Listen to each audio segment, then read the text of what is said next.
Benek, kalau kamu nak kata kerajaan kamu dapat ekspor bus ke Bangladesh, you cerita aja. Tak payah usik Malaysia, tak payah kata Malaysia macam-macam. Banyak sekali dalam TikTok ni, kalau korang perasan, korang boleh nampak yang komen melaga-laga tu, diorang semua pakai akun yang fake. Jadi saya rasa semua orang, saya harap untuk tidak mudah terprovokasi. Benik, walaupun kau katakan ya, pemimpin Malaysia melakukan corruption, tapi pemerintah mereka berani ya mengambil tindakan terhadap bekas Perdana Menteri mereka. Menolak bantuan beras dari diaspora di Malaysia untuk bencana Sumatera karena katanya kita sudah swasembada beras. Tapi setuju untuk impor 1000 ton beras dari Amerika. Coba kalian pikir, dikasih yang gratis nggak mau, itu juga buat bantuan bencana Sumatera, malah pilih yang harus beli. Hai, Assalamualaikum buat semua yang sedang menonton video ini. Kami di Tukang React mendoakan anda semua dalam keadaan sihat walafiat, dijauhi dari segala bala musibah dan sentiasa dalam lindungan Allah Subhanahu wa Ta'ala. Tak habis-habis Benix jadi sorotan warga Malaysia dan warga Indonesia dengan faktanya yang membabi buta tanpa ada sumber dan data yang terpercaya. Benix ni YouTuber Indonesia yang selalu membuat konten tentang sesebuah negara, termasuklah Malaysia. Ada beberapa konten beliau yang jika didengar confirm rakyat Malaysia akan marah dan geram. Beliau kata Malaysia bakal collapse lah, Malaysia menangis, nangis minta beras di Indonesia lah, pemerintah Malaysia dekat dengan Donald Trump lah. Dan ada banyak lagi, walhal semua yang disebutkan tidak berdasarkan fakta dan hanya berdasarkan tekaan semata-mata. Sampaikan ekonomi Malaysia dia sentuh. Cara dia menyampaikan pun boleh buat warga Malaysia jadi panik. Apa nak jadilah dengan Benix ni? Baik, di video kali ini kita akan saksikan tanggapan warga Malaysia dan Indonesia terhadap Benix. Sebelum tu, korang boleh support Tukang React dengan cara tekan butang subscribe, tekan loceng dan jangan lupa komen yang baik-baik. Tanpa buang masa, mari kita sama-sama saksikan. Let's go. Dan ini berbanding terbalik guys dengan negara tetangga kita yang namanya Malaysia. Di sini gue menangis guys. Kenapa? Malaysia buat negosiasi dengan Donald Trump, dia harus menggadaikan negaranya. Sadis. Dia gadaikan negaranya. Terus dapatnya apa? Bad deal. Indonesia dapat good deal. Kalau lu lihat dalam sistem agreementnya Malaysia dengan Donald Trump, isinya apa? Kewajiban-kewajiban semua. Kewajiban buat Malaysia mempermudah pengusaha Amerika Serikat buat mengekstraksi harta kekayaan rakyat Malaysia. Yang paling ngeri adalah di kebijakan pertahanan. Malaysia itu dikontrol penuh. Pertahanannya, keamanannya, mereka harus koordinasi dengan Amerika Serikat. Mereka mau belok kiri, harus tanya Amerika. Mau belok kanan, harus tanya Amerika. Sadis, brutal. Hari ini saya dengar berita yang amat mengejutkan. Perjanjian sedangkan beras Indonesia cukup banyak, jagung Indonesia cukup banyak, barangan-barangan lain di Indonesia cukup banyak, tapi akibat daripada perjanjian tarif 32% kepada 19%, maka Indonesia terpaksa tunduk kepada Amerika dengan mengimport barangan-barangan daripada Amerika untuk dilambatkan di Indonesia untuk beberapa tahun akan datang. Memang benarlah apa kata penganalisa politik ekonomi di Indonesia. Indonesia terjerat dengan angkara mereka sendiri. Seperti yang Benix kata, Malaysia bodoh, Malaysia menjadi budak Amerika. Tapi sekarang apa sudah jadi? Mr. Benix, please answer this. Jagung ditanam di Indonesia 2.5 juta hektar, tetapi Indonesia wajib mengimport jagung 100,000 ton daripada Amerika. Termasuk anggur, termasuk jeruk, termasuk barangan-barangan lain harus diimport daripada Amerika. Itu seperti dalam perjanjian antara Indonesia dan Amerika yang ditandatangani pada bulan lepas. Ini banyak dibicarakan oleh pakar-pakar ekonomi di Indonesia. Dan sekarang apa sudah jadi? Apa sudah jadi? Kemana nak dihalalkan jagung-jagung di Indonesia? Susah.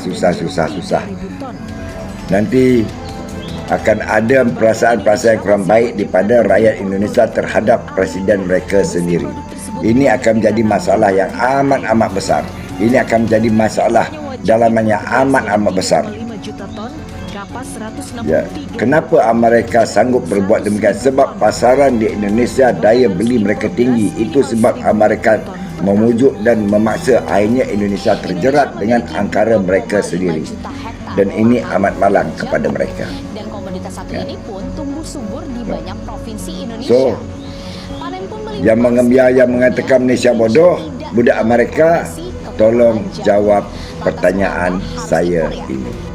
Negara Islam Malaysia ternyata punya hobi yang sama dengan negara Kazakhstan, yaitu apa? Korupsi. Ini kasusnya gila-gilaan guys. Lu tahu nggak, Perdana Menteri orang nomor 1 di Malaysia itu korupsinya sampai 2,5 triliun. Padahal dia menjabat itu cuma 14 bulan alias 1 tahun lebih dikit. Tapi korupsinya bisa sampai 2,5 triliun. Ini hebat banget nih negara tetangga kita. Jadi buat teman-teman ya yang merasa tersinggung, kenapa sih Indonesia prestasi korupsinya nomor wahid di dunia? Jangan khawatir, ada lawannya sekarang, yaitu negara Islam Malaysia. Dan ini sebenarnya bukan yang pertama kali loh seorang Perdana Menteri, orang nomor 1 di Malaysia masuk penjara karena kasus korupsi. Oke guys, selama ini negara Indonesia kan selalu dibully ya sebagai negara yang paling korup di kolong langit ini. Dari 100 negara nih yang disurvei 1 sampai 100, 1 paling bersih, 100 paling buruk, Indonesia ada di peringkat 99 di peringkat korupsinya. Artinya kita benar-benar dekat dengan neraka atau mungkin udah di neraka guys. Nah, orang Indonesia kan selama ini dibully ya sebagai negara paling korup, paling ngeri lah. Menterinya masuk korupsi, penjara. Aparat penegak hukumnya korupsi, penjara. BUMN, pejabat-pejabat BUMN pada korupsi, semua hobinya korupsi lah di negara kita, nilainya sampai triliunan. Nah, kita selama ini berbangga diri betapa hebatnya prestasi negara kita ini di dunia internasional. Tapi sekarang kita berada dalam bahaya guys. Negara Indonesia akan dibalap sama negara Islam Malaysia yang sudah secara konsisten itu memenjarakan orang nomor 1 di negaranya dalam 15 tahun terakhir. Sekarang tahun 2025 guys. Dalam 15 tahun terakhir itu ada 5 Perdana Menteri di Malaysia. Dari 5, 4 masuk penjara kasus korupsi. Ini gila nih. Selama ini kita kira negara Indonesia udah paling hebat ya. Ternyata Malaysia nggak mau kalah guys. Tapi at least ya ada satu kelebihan lah, gue akuin lah. Ini kita nggak ngomong soal masuk penjara, belum ngomong masuk penjara, tapi menggugat. Ada jaksa punya nyali memenjarakan orang nomor 1 di presiden kalau di republik kita ini. Itu aja udah hebat. Ya nggak sih? Lu pernah lihat emang di negara Indonesia ya dengan segudang cerita dan prestasinya di bidang korupsi, ada nggak sih yang pernah berhasil memenjarakan mantan-mantan presiden kita? Jadi sebelum lu ngebully Malaysia ini lu sadar diri juga coy. Negara Indonesia sampai detik ini tidak pernah memenjarakan presidennya karena presiden di Indonesia itu semuanya malaikat, pasti masuk surga. Konten positif Indonesia, Malaysia dua-dua bagus. Konten yang hoax itu tak bagus, melag-lagakan sesama negara. Betul. Banyak sekali dalam TikTok nih, kalau korang perasan, korang boleh nampak yang komen melaga-laga tuh, diorang semua pakai akun yang fake. Jadi saya rasa semua orang, saya harap untuk tidak mudah terprovokasi. Dan seperti orang-orang yang membuat konten pasal Malaysia, saya harap korang stop. Cukup. Jangan membuat konten yang mengarang. Tujuan saya membuat konten ini bukan untuk saya menjilat. Tujuan saya membuat video ini, saya hanya nak meluruskan, nak membetulkan yang salah atas statement-statement orang-orang yang berusaha menjelek-jelekkan image negara Malaysia, yang bercakap tak sesuai fakta, yang jatuhnya akan menjadi fitnah. Orang Indonesia juga, udah cukup sampai di sini. Jangan melaga-laga lagi. Karena kalian melaga-laga macam itu, kami orang Indonesia yang duduk di Malaysia itu semua kena tempias. Kami buat konten yang biasa-biasa aja, itu pun kena hujat. Dikata Indonesia perangai buruk lah. Jadi tolonglah, kalian yang gak tahu Malaysia itu jangan bicara pasal Malaysia, apalagi yang acah-acah terpaling. Jiwa nasionalisme tuh minimal duduk di Indonesia lah. Kalau masih merantau juga gak tahu kondisi Indonesia bagaimana, lebih baik gak usah ngomong. Jangan gila-gila views. Minimal kalau mau bincang pasal Malaysia, datang dulu sini. Datang Malaysia, baru kamu tahu sebagus apa negara Malaysia. Yang saya katakan tadi, pakar-pakar geopolitik mengatakan bangsa Indonesia ini akan menjadi bangsa keempat terkaya di dunia.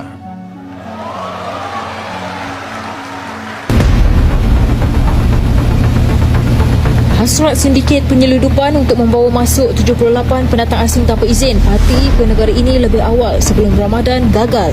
Apabila Maritim Malaysia Negeri Selangor berjaya menahan sebuah bot pom-pom di perairan Sabak Bernam awal pagi pada 31 Januari lalu. Pengarah Maritim Negeri Selangor, Kapten Maritim Abdul Muhaimin Muhammad Saleh berkata, sindiket terbabit dipercayai cuba mengelak tindakan penguatkuasaan sepanjang Ramadan. Namun taktik tersebut tidak berhasil susulan rondaan yang dipertingkatkan.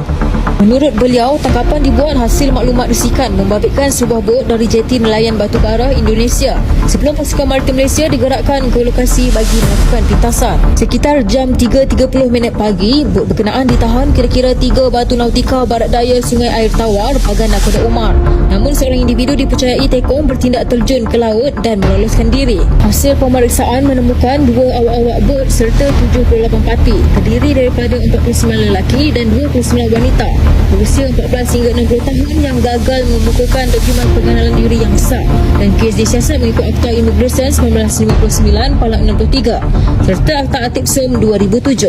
Orang awam yang mempunyai sebarang maklumat berkaitan jenayah atau insiden di laut diminta menghubungi Pusat Operasi Maritim yang berdekatan atau talian kecemasan 999 bagi tindakan segera. Terima kasih nih guys, lagi-lagi Malaysia dibikin menangis. Malaysia dikhianatin sama Bangladesh. Gue denger ini sampai terharu guys. Kan teman-teman udah tahu ya cita-citanya orang Malaysia itu kawin sama Bangladesh. Malaysia nangis gara-gara ditipu Bangladesh. Itu yang Benik bilang. Malaysia nangis kerana cewek-cewek Malaysia berkejaran untuk menikah dengan warga Bangladesh. Itu yang Benik bilang. Benik, kalau kamu nak kata kerajaan kamu dapat ekspor bus ke Bangladesh, you cerita aja. Tak payah usik Malaysia, tak payah kata Malaysia macam-macam. Saya nak bagi tahu pernyataan yang benar lah. Banyak TKW diinyaya oleh mereka.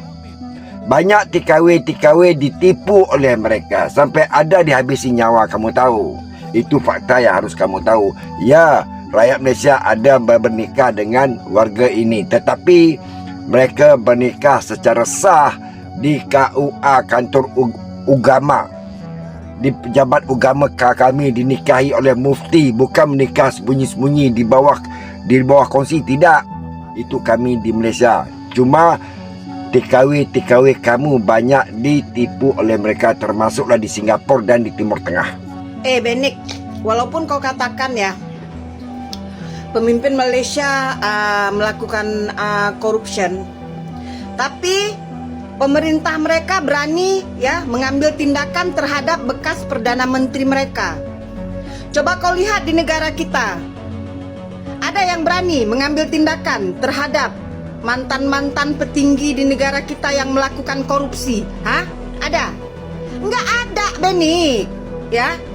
Negara mereka, walaupun kau katakan pemimpinnya ada, ya, tersandung kasus korupsi, tapi pemerintah mereka, undang-undang mereka berani mengambil tindakan terhadap ya orang-orang yang melakukan kesalahan. Nggak pedulilah itu siapa, walaupun itu bekas Perdana Menteri mereka. Paham kau? Nggak sama seperti di negara kita. Nasibnya orang Malaysia, mereka punya hobi baru. Sekarang mereka ngemis-ngemis minta beras ke Indonesia. Ngemis? Kau biar betul bang. Siapa yang mengemis beras kat kau ni bang? Cuba kau cakap dengan kita orang ni. Siapa orang Malaysia yang mengemis beras dekat kau bang? Cuba bagi tahu bang. Kau buka kalender kat rumah kau tu, kau tengok tarikh bang sekarang. Dah 2026 dah bang. Cakap pakai ni bang, pakai otak, bukan pakai lutut. Okey? Jadi gerak lu bang. Apa? Olah-olah. Peace, one love. Assalamualaikum. Dah 2026 dah bang. Ubahlah sikit perangai tu. Cakap boleh cakap, pakai ni bang. Ni pakai. Jangan simpan dalam peti ais sana. Okey? Assalamualaikum. Peace. Ringgit tak laku bang di luar negeri. Rupiah mendunia bang. Ringgit tak laku, tapi kebanyakan rakyat Indonesia mencari ringgit, pejuang ringgit.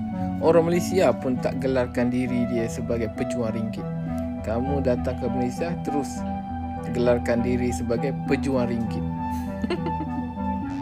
Rupiah mendunia ataupun rupiah meninggal dunia. RM222 dapat 1 juta. Aku kaya. Ya, aku kaya. Jadi begitulah tadi beberapa klip video respon warga Malaysia dan Indonesia terhadap pernyataan orang yang bernama Benix. Kenapa ya si Benix ni suka sangat ulas pasal Malaysia? Dia tak tahukah negara Indonesia sekarang macam mana? Saya rasa dia tahu, cuma kurang fokus kepada isu Indonesia sebab lebih suka sentuh pasal Malaysia. Korang tahu je lah zaman sekarang, tak provok, tak boleh cari makan. Saya nasihat agar Benix stop dari bercerita tak baik pasal Malaysia, menghentikan memprovokasi dan fokus membangunkan Indonesia saja. Cuba korang bagi satu pesan kat Benix, mana tahu dia akan mendengar. Jadi mungkin itu saja untuk video kali ini. Semoga dapat memberikan sedikit sebanyak manfaat kepada kita semua. Apa yang baik kita ambil dan mana yang buruk kita tinggalkan. Jangan lupa support Tukang React dengan cara tekan butang subscribe, tekan loceng agar tidak ketinggalan video seterusnya dan jangan lupa tinggalkan komen. Terima kasih sudah menonton. Kita jumpa lagi di next video. Assalamualaikum. Bye-bye.